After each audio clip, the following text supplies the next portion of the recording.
আমি পুরো একটা অস্বস্তির মধ্যে ফিরেছি। ব্লকবাস্টার পুষ্পা 2-তে বাজিমাত বাঁকুড়ার মেয়ে। এই ছবিতে গান গিয়েছেন তিনি। চেনেন সেই মেয়েকে?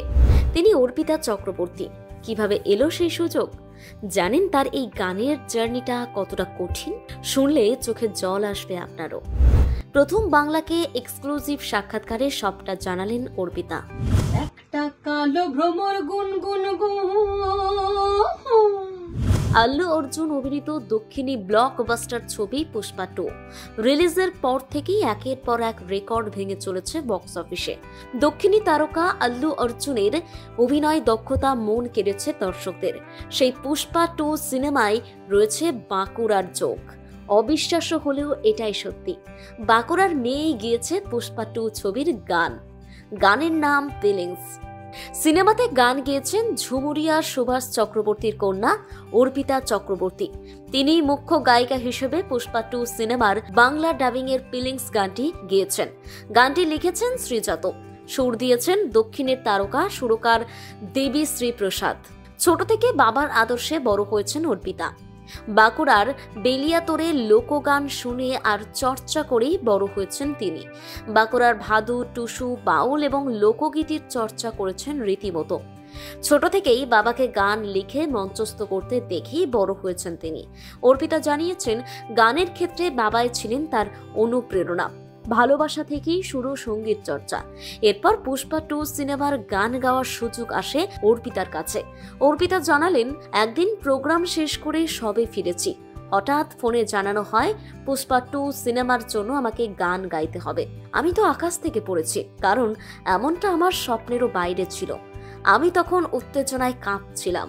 জানানো হয় পরের দিন সকালেই আমার ফ্লাইট, আমাকে চেন্নাই যেতে হবে। একদিকে এমন একটা সুযোগ, অন্যদিকে একা যাওয়ার ভয় কাজ করছিল আমার মধ্যে। বাবা থাকলেও সিদ্ধান্তটা তাকে সঙ্গে নিয়ে নিতে পারতাম, কিন্তু বাবাও নেই। বাবা 2 বছর হলো গত হয়েছেন। অর্পিতা বাঁকুড়ার মেয়ে, তার কাছে একা বিমানে যাওয়া সহজ ছিল না। তার উপর মা দুরারোগ্য ব্যাধিতে আক্রান্ত। কিন্তু চ্যালেঞ্জটা নিয়েছিলেন তিনি। একাই চেন্নাই উড়ে গিয়েছিলেন গান রেকর্ড করতে। গান গেয়ে নিশ্চয়ই একমুখ হাসি নিয়ে ফিরেছিলেন? উত্তরে অর্পিতা বলেন, একদমই নয়, খুব ভয় নিয়েই ফিরেছিলাম। কারণ কেমন হয়েছে জানার মতো পরিচিত কেউ ছিল না। যতক্ষণ না কনফার্ম হতে পেরেছি ততক্ষণ অস্বস্তির মধ্যে ছিলাম। কখনো আনন্দ হচ্ছিল, কিন্তু তা প্রকাশ করতে পারছিলাম না। এখন এই গানের পর অনেক বেশি আত্মবিশ্বাসী অর্পিতা। তার লেখা বা গাওয়া গানকে ভালো প্ল্যাটফর্মে নিয়ে যাওয়ার ব্যাপারে আশাবাদী তিনি। যখন আমাকে বলছে যে কালকেই তোমার ভোকাল টেক হবে, morning a flight, are you available, আমি তো বলেছি হ্যাঁ ঠিক আছে, আমি অ্যাভেলেবল তো আছি, কিন্তু একা কি করে যাব? স্বাভাবিক, আমি একা যেতে পারবো না, আমার কারোকে একটা নিতে হবে সাথে। এবার যেহেতু 11th আওয়ারে ফ্লাইট করেছে, প্রচুর টাকা টিকিটের মূল্য, আর একদিকে প্রচন্ড ভয় লাগছে, কারণ বাবা নেই, আজ 2 বছর হতে যাচ্ছে, 1.5-2 বছর। ও আচ্ছা আচ্ছা। আমি লাইফে কোনো ডিসিশন নিতে গেলে আমার কাছে নিজেকেই নিতে হয়। হ্যাঁ, এবার বাপিকে সবকিছু শেয়ার করতে হবে, সেটা পাচ্ছি না।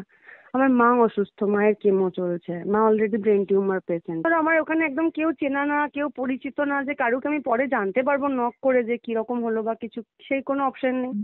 আমি পুরো একটা অস্বস্তির মধ্যে ফিরেছি। মানে আনন্দও হচ্ছে, কিন্তু প্রকাশ করতে পারছি না, একটা অস্বস্তি কাজ করছে। মনে হচ্ছে যতক্ষণ আমি কনফার্মেশনটা পাচ্ছি ততক্ষণ একটা অস্বস্তি কাজ করছে। পুষ্পা 2 এর এই গানের জন্য মিকা সিং, আকৃতি সিং সহ অনেকেই শুভেচ্ছা জানিয়েছেন গায়িকাকে।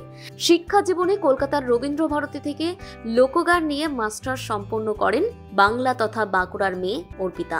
এরপর ঝুমুর গানে করেন পিএইচডি। নিজে গান লেখেন, সুর দেন। একটা সময় পরিবারের সাপোর্ট পেয়েছেন, কিন্তু এখন লড়াইটা একেবারে নিজের। ঘর এবং বাইরের দুনিয়া একা হাতে সামলাতে হয় তাকে। ইন্দুবালা ভাতের হোটেলেও গান গেয়েছেন অর্পিতা।